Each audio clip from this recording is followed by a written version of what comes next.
First contact, fatal assumptions. The Keldari Dominion had conquered over 4,000 worlds across 27 star clusters.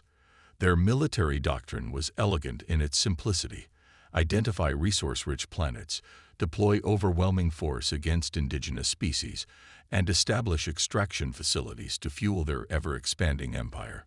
This strategy had never failed. Until they found Earth. Captain Vexlorn stood before the holographic display aboard the survey vessel Harbinger, his chitinous exoskeleton gleaming under the dim blue light of the command deck.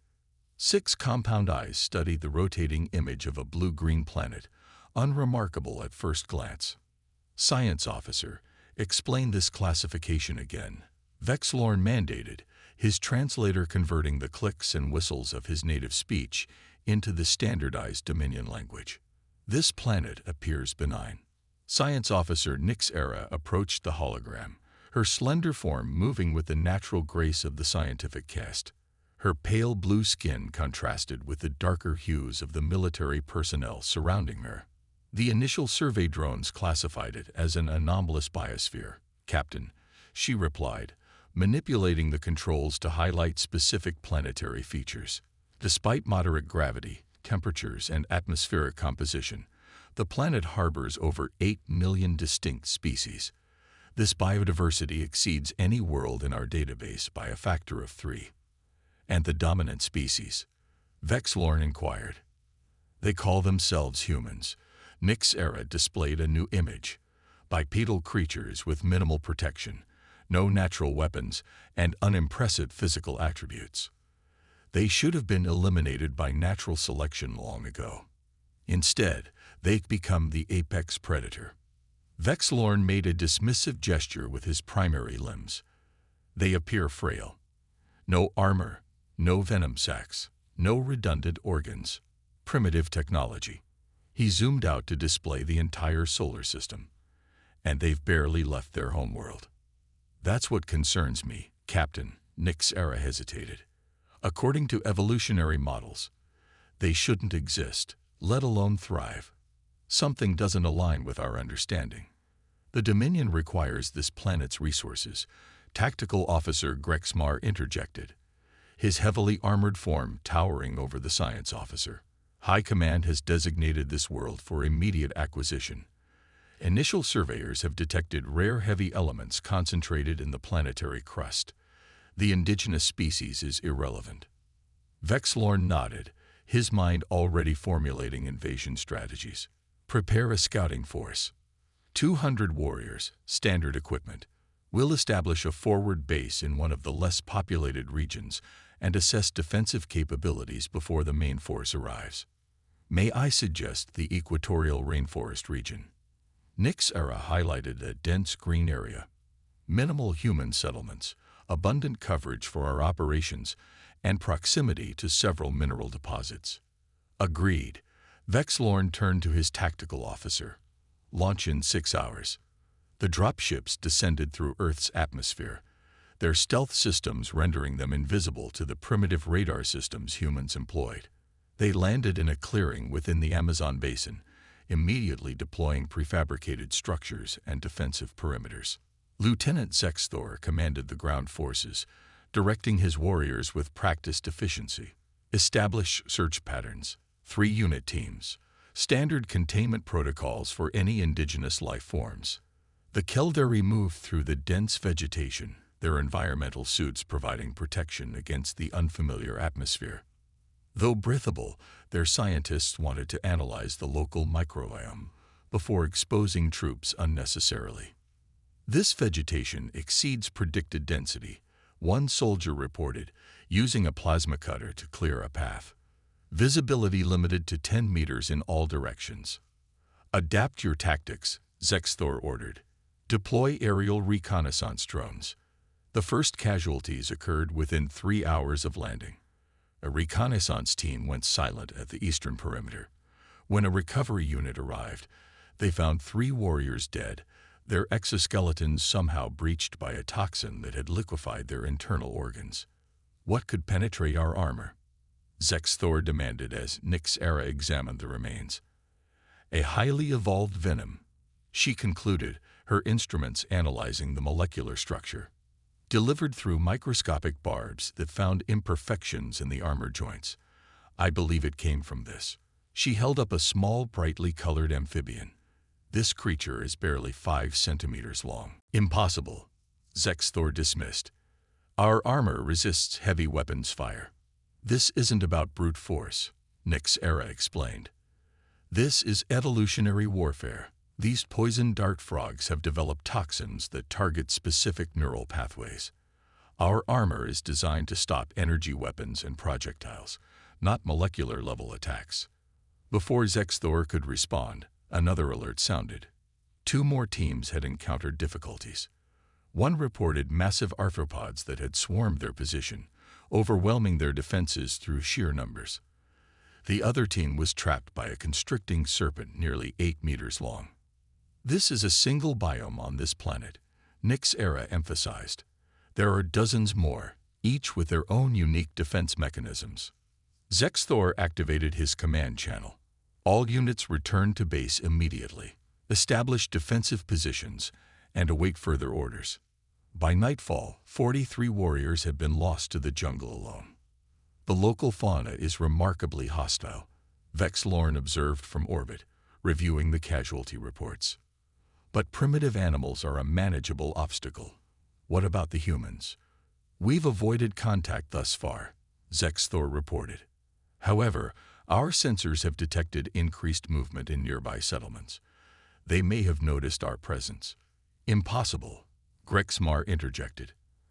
Our stealth systems exceed their detection capabilities. Nyxera cleared her throat, a habit she'd adopted to politely interrupt her military colleagues. With respect, we don't fully understand their capabilities. Their technological development appears uneven, primitive in some areas, surprisingly advanced in others. Explain, Vexlorn demanded. They still use combustion engines and chemical energy storage, yet they've developed global information networks that connect their entire species instantaneously. Their weapons use projectiles propelled by chemical explosions, but they've harnessed nuclear energy. They're inconsistent. Vexlorn considered this. Unpredictability can be dangerous. Zexthor, establish contact with a small group. Assess their threat level directly. The contact team intercepted 3 humans traveling along a river in a motorized vessel. The Keldari deployed stun fields, immobilizing the humans, then transported them to the base for examination. Nyxera supervised the interrogation, using translation algorithms to decipher the local language. The humans called themselves researchers, scientists studying the jungle's biodiversity. The irony wasn't lost on her. Ask them about their world's defenses, Zexthor instructed.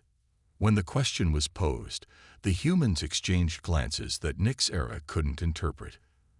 Then one of them, a female with darkened skin, began explaining their global political structures, military organizations, and weapon systems. They're being surprisingly forthcoming, Zexthor noted. Too forthcoming. Nyxera felt uneasy. Either they don't perceive us as a threat, or they're stalling, Zexthor finished. He ordered a security team to conduct a perimeter sweep. They found nothing, but when they returned to the interrogation chamber, the humans were gone. Search the entire base, Zexthor commanded. How did they escape restraints designed to hold creatures 10 times their strength? The answer came 12 minutes later when explosions rocked the western perimeter.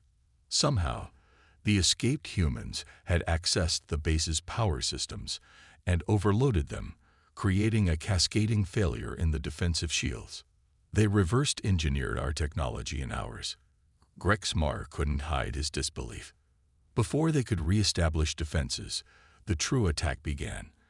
Projectile weapons fired from the jungle's edge, the primitive bullets somehow penetrating the Keldari personal shields calibrated to deflect energy weapons.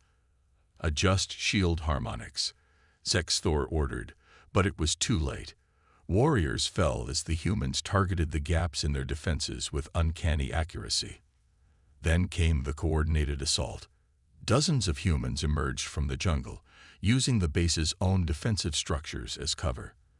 They moved with surprising speed and coordination, demonstrating tactical awareness that belied their supposed primitive nature. They're communicating, Nyx Era realized, detecting encrypted signals, using our own comm frequencies. Within hours, the forward base had fallen. Of the 200 warriors deployed, only 23 managed to reach the emergency extraction vessels. Nyx Era found herself pushed aboard by Captain Vexlorn himself. "You must tell the Dominion what happened here," he insisted. "This is not a world we can conquer through conventional means." Before she could protest, the hatch sealed. Through the viewport, she watched Vexlorn turn to face a group of approaching humans.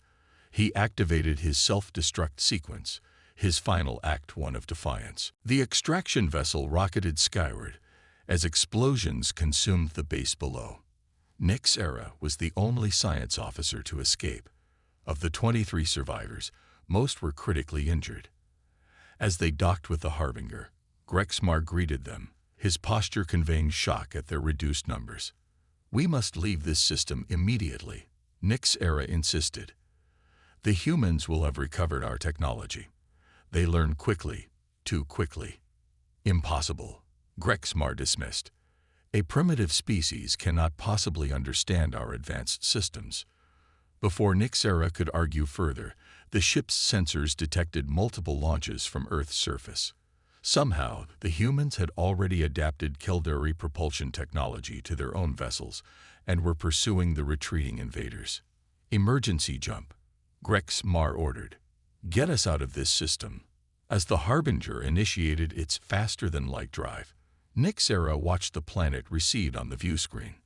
The humans hadn't just defended their world, they had immediately prepared to take the fight beyond it. She knew then that the Keldari Dominion had made a catastrophic mistake. They hadn't discovered another world to conquer. They had awakened a sleeping giant, the messenger and the message. The Grand Council chamber of the Keldari Dominion was designed to intimidate.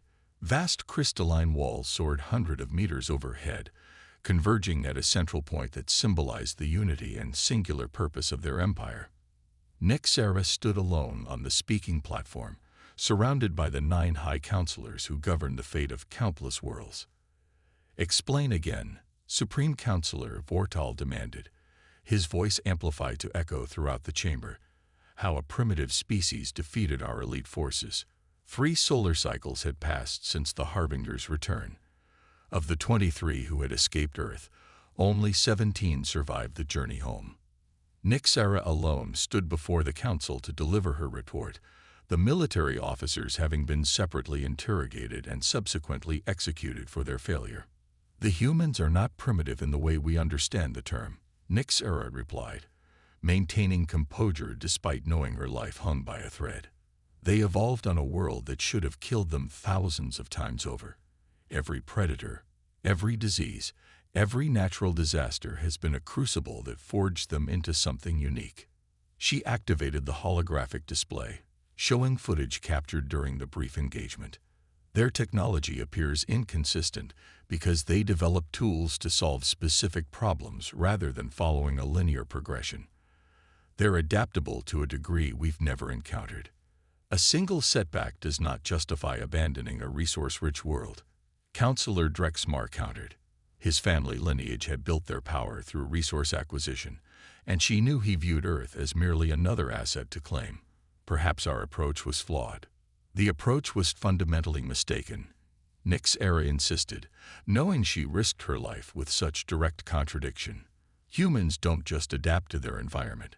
They reshape it. When faced with a stronger opponent, they don't fight head-on. They analyze, adapt, and overcome through ingenuity." She displayed another hologram, the captured footage showing how quickly humans had reverse-engineered Keldari technology. "In less than 6 standard hours, they deciphered our weapon systems, shield frequencies, and communication protocols. No species in our records has demonstrated such rapid technological assimilation." Supreme Counselor Vortal's multiple eyes narrowed. "You speak of these creatures with something approaching admiration, Science Officer." "I speak of them with appropriate caution," Nyx Era corrected. "The Dominion has conquered thousands of worlds, but always with the same methodology. We identify, overwhelm, and subjugate. This strategy relies on predictable responses from the indigenous species. And these humans are unpredictable. Counselor Thexlia asked, the first female voice to enter the discussion. Precisely. Nyxera felt a surge of hope that someone might be listening. They simultaneously cooperate and compete among themselves, creating a chaotic innovation engine. They developed nuclear weapons before achieving spaceflight. They created global communication networks before solving basic resource distribution problems. They're contradictory, resilient, and dangerous precisely because we cannot predict their responses. The council chambers fell silent as the 9 leaders communicated through their private neural network, excluding Nyxera from their deliberations. Finally, Vortal spoke again. Your assessment has been noted. However, the strategic value of the planet designated Earth cannot be overlooked. The High Command has already authorized a full invasion force, 10,000 warriors, our most advanced weapons platforms, and planetary bombardment capabilities. Nyxera felt ice in her veins. Supreme Counselor, I must formally object. This course of action will result in catastrophic losses. Your objection is noted, Vortal replied coldly. And dismissed. You are hereby reassigned to the Central Archives. Your field credentials are revoked. As security personnel approached to escort her from the chamber, Nyxera made one final attempt. The humans will be waiting for us. They now possess our technology and will have prepared defenses specifically designed to counter our methods. This isn't just a tactical error, it's potentially an existential threat to the Dominion itself. Her protests fell on deaf ears as she was removed from the Council's presence. From her new position in the Central Archives, Nyxera could only watch as the invasion force departed. The massive fleet, 30 capital ships carrying enough firepower to reduce Earth's surface to molten slag, entered faster than light travel with great ceremony and propaganda broadcasts across the Dominion. The expedition was meant to last 1 standard year. It would establish orbital superiority, neutralize major population centers, and secure the planet's resources while eliminating human resistance. The fleet returned after just 42 days. Only 3 capital ships survived. Nyxera accessed the classified reports through her archival clearance, reading with growing horror as the details emerged. The humans had been waiting. Somehow, they had developed countermeasures for every Keldari weapon system. They had constructed orbital defenses using modified Keldari technology, created electronic warfare suites that turned the Dominion's own ships against each other, and deployed biological agents specifically tailored to Keldari physiology. How could they know? Whispered Nyxera, scrolling through casualty figures that seemed impossible. 7,000 warriors lost in the first engagement alone. The humans had allowed the fleet to enter their solar system, maintaining communication silence until the Keldari forces committed to their attack pattern, then sprung their trap with devastating precision. Most disturbing were the reports of human ships pursuing the retreating Keldari vessels. They had not merely defended their world, they had followed the survivors, capturing 2 damaged cruisers and all their technology. The humans were now capable of faster-than-light travel. An emergency session of the Grand Council convened immediately. This time, Nyxera was summoned not as a witness, but as an advisor, her previous warnings now carrying the weight of prophecy. The situation is dire, Supreme Counselor Vortal admitted, his once imperious tone replaced with genuine fear. They've captured our navigation data. They know the location of key Dominion worlds. We must sue for peace, Counselor Thexlia suggested, before they bring the war to our homeworlds. Peace, Drexmar scoffed. With primitives, we should assemble the entire Dominion fleet, return to their world, and reduce it to atoms before they can mobilize. Nyxera cleared her throat. With respect, Counselor, that opportunity passed when we left survivors of our first expedition. The humans don't think like us. They don't follow our patterns of conquest and subjugation. Explain, Vortal demanded. In studying their history, I've observed that humans form alliances with former enemies when facing greater threats. They value adaptation over tradition, innovation over stability. They've survived on their Deathworld by turning every disadvantage into an advantage. The council chamber fell silent as her words sank in. Then the alarm klaxons began to sound throughout the Dominion capital. "Unknown vessels have entered the system," announced the security chief's voice over the emergency broadcast. "They're not responding to identification requests." The holographic display activated automatically, showing a formation of ships unlike anything in the Caldari database. They combined Caldari technology with human design principles, less elegant but somehow more functional, with visible modifications and improvements that Nexera's trained eye could immediately recognize as superior to the original designs. "They've improved our technology," she whispered in disbelief, "in less than a standard year." Before the council could respond, the communication system activated. A human face appeared on the main display, a female with dark skin and eyes that seemed to burn with intensity. Nexera recognized her immediately as one of the researchers they had captured in the Amazon. "I am Captain Maya Okonkwo of the Earth Defense Force," the human announced in perfect Caldari language. "I speak to the Caldari Dominion on behalf of humanity." "How dare you?" began Drexmar, but Vortal silenced him with a gesture. "We receive your transmission," the Supreme Counselor replied formally. "State your purpose." "Our purpose is simple," Captain Okonkwo responded. "We could continue this conflict. We have analyzed your tactics, adapted your technology, and prepared countermeasures for every weapon in your arsenal. We could bring the same destruction to your worlds that you attempted to bring to ours." The implied threat hung in the air, made more potent by the calm, measured tone in which it was delivered. "But that is not our way," she continued. "Earth has joined the galactic community by necessity, not by choice. We propose the following terms. First, the Caldari Dominion will acknowledge Earth as a sovereign world with protected status. Second, all Caldari data regarding Earth will be purged from your databases. Third, a demilitarized zone of 10 light-years will be established around our solar system. And if we refuse?" Drexmar demanded. Captain Okonkwo's expression didn't change. "Then we will demonstrate why Earth is classified as a death world, and why humans have survived there, despite everything that planet has thrown at us, for hundreds of thousands of years." A smaller screen appeared, showing tactically precise strikes against uninhabited moons in the Caldari system. Demonstrations of weapons capabilities that exceeded current Dominion technology. "You have 6 hours to decide," Captain Okonkwo concluded. "We await your response." The transmission ended, leaving the council in stunned silence. "How did they find our homeworld so quickly?" Counselor Thexlia whispered. Nexera accessed the archival data through her terminal. "They followed the quantum wake signature of our returning vessels, a technique we believe theoretically impossible." Vortal turned to her. "You understand these creatures better than anyone, science officer. What are our options?"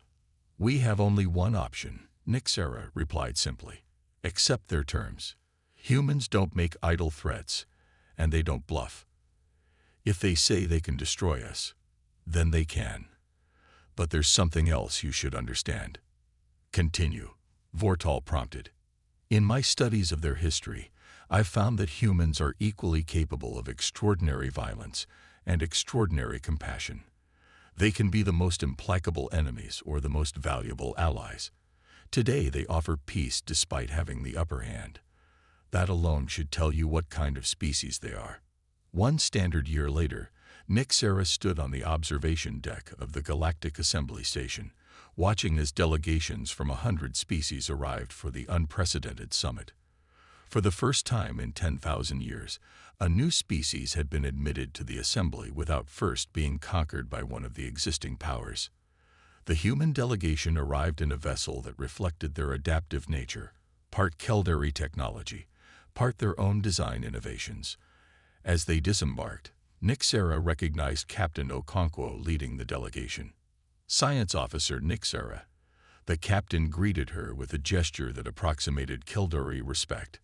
"I was hoping to meet you again under better circumstances." "You remember me?" Nyxera was surprised. "Of course. You were the only one who understood what you were facing. The only one who showed caution when encountering an unknown species." Captain Okonkwo smiled slightly. "That kind of wisdom is rare and valuable." "Your terms were generous," Nyxera admitted. "Many expected you to demand reparations, or worse." "Vengeance is a poor foundation for peace," the human replied. "Besides, we gained something far more valuable than conquest could have provided: knowledge.